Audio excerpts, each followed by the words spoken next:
might have heard a concept called FIRE, right? Financially independent, retire early. I just talked to 30, 40 people who fired themselves and they think they are retired. And I learned one thing from talking to everybody, which I think the people who are following this FIRE trend in India, they are doing better than the people who are following this FIRE trend in United States. And let me tell you why.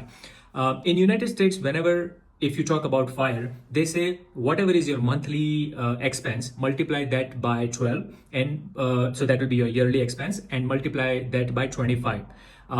That number will give you a number in which if you take 4% every year, it will be your yearly expense, and you will still keep the original amount because the growth will be around 7%. And even if you take 4%, the 3% inflation match will keep happening, right? But when I talk to people who are following FIRE movement in India, they don't just put that number in terms of their monthly expense.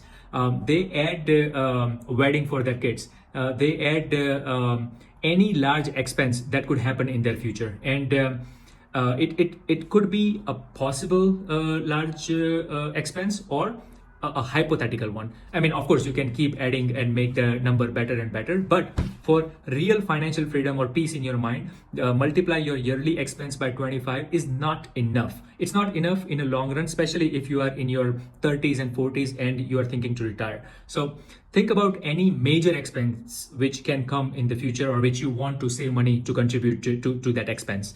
And then decide that number and then find the FIRE number. The problem is not that the number is too high.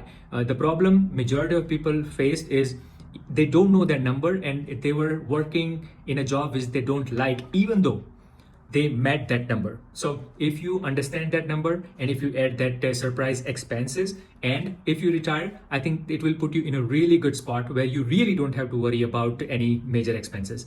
And there'll be another video about insurance on this, because that's one of the thing which people don't think about. But follow for more, and I'll talk what you need to do to make sure you have health insurance, or what are the ways to get a health insurance which is better for you. But first, find your number, find your hidden expenses or a major cost coming down in the line, and then achieve that number, and then think the job you are doing or the business you are doing is giving you joy, or you need to stop or start doing something only for the joy and a little bit of money, not only for the money. Good luck, and please follow for more.